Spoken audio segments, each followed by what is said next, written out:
जी, अस्सलाम वालेकुम वीवर्स, कैसे हैं आप लोग? खैरियत से हैं जी? मैं उम्मीद करता हूँ कि आप लोग बख़ैर व आफ़ियत होंगे और अपने अहल-व-इयाल के साथ खुश व खुर्रम ज़िंदगी गुज़ार रहे होंगे। वीवर्स, जिस तरह कि आपको पता है कि मैं लाता हूँ आपके लिए पाकिस्तान, पड़ोसी मुल्क इंडिया से मशहूर सेलिब्रिटीज़ जो कि टीवी से वाबस्ता होती हैं या फिर वो सिंगर्स होते हैं, उनकी बायोग्राफ़ी, उनकी लाइफ़ स्टोरी और उनकी हिस्ट्री लेके आपके सामने हाज़िर होता हूँ। आज की वीडियो में जिस शख्सियत का हम ज़िक्र करने जा रहे हैं, उस शख्सियत का नाम है जी आदित्य प्रतीक सिंह।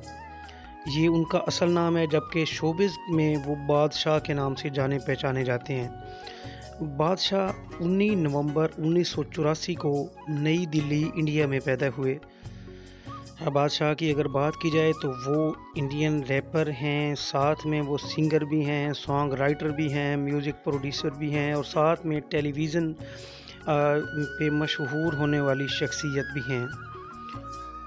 व्यूअर्स, इसके अलावा बादशाह इंडिया के मशहूर बिज़नेसमैन भी माने जाते हैं। बादशाह, एक तो आप उनको फ़िल्मी नाम से बादशाह बुलाते हैं, इसके अलावा भी उनको बैड बॉय के नाम से भी बुलाया जाता है, जो कि उनके जो रैप्स होते हैं, उनके जो सॉन्ग्स होते हैं, उनमें ये लफ्ज़ इस्तेमाल किया जाता है, जिस वजह से उन्हें बैड बॉय के नाम से भी जाना जाता है।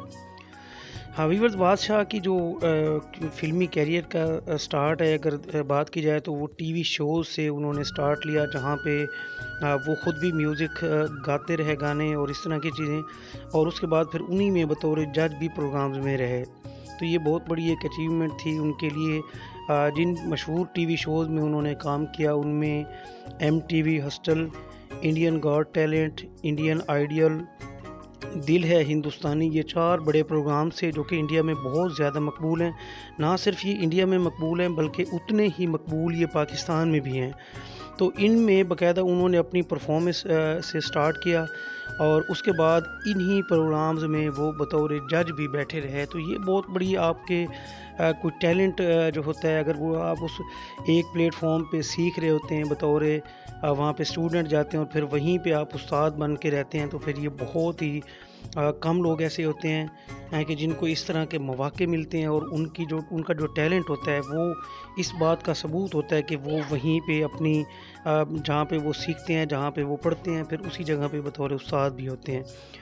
अगर उनके म्यूज़िक करियर की बात की जाए तो उन्होंने इंडिया की बहुत ही मशहूर कंपनीज़ के लिए उन्होंने अपने सॉन्ग्स गाए, लिखे, जिनमें सोनी म्यूज़िक के नाम से एक बहुत बड़ी म्यूज़िक कंपनी है, जो कि आप लोग जानते ही होंगे। इसके अलावा इंटरटेनमेंट के नाम से एक कंपनी है, ये भी वहीं इंडिया की है।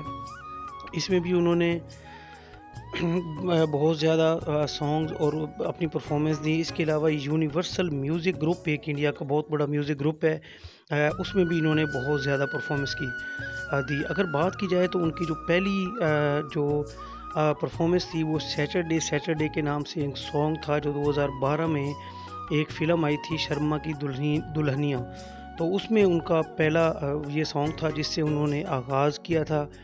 अगर उनकी पर्सनल लाइफ़ की बात की जाए तो 2012 में उन्होंने शादी की थी जस्मीन मसीह नामी एक लड़की से, और फिर उसके बाद 2020 में उनके दरमियान अलहदगी हो गई थी। 2020 की उस अलहदगी के बाद जो बादशाह हैं, ये एंग्ज़ायटी और टेंशन वाले माहौल में रहने लग गए थे, और उनको उससे निकलने के लिए तकरीबन 4 साल लगे, उस परेशानी से और उस जो दिमागी मतलब कि आप कह सकते हैं कि टेंशन थी, उससे निकलने में। फिर दोबारा वो अपनी प्रोफेशनल लाइफ की तरफ 2024 में वापस लौटे हैं। बादशाह को रैप म्यूज़िक में बहुत ज़्यादा लोग पसंद करते हैं, जिस तरह के इंडिया, उसके अलावा पाकिस्तान और दीगर ममालिक के लोग जो कि हिंदी, उर्दू समझते हैं, वो उनको बहुत ज़्यादा पसंद करते हैं। और इंडिया में रैप म्यूज़िक की अगर बात की जाए तो ये टॉप ऑफ द लिस्ट इस वक्त आप कह सकते हैं कि ये शख्सियत इस वक्त पूरे इंडिया में टॉप पे हैं। व्यूअर्स, इंडिया की अगर रैप म्यूज़िक की बात की जाए तो जिस दौरान हनी सिंह एक दफ़ा अपनी प्रोफेशनल लाइफ से एक दफ़ा साइड पे हो गए थे और उन्होंने अपनी एक नॉर्मल लाइफ गुजारना शुरू कर दी थी। वो बिल्कुल म्यूज़िक से दूर चले गए थे। तो बादशाह की एंट्री उन दिनों में हुई और उसी दौरान इन्होंने बहुत सारी कामयाबियाँ समेटी और अभी तक वो मज़ीद जो है वो कामयाबियाँ समेटते हुए जा रहे हैं।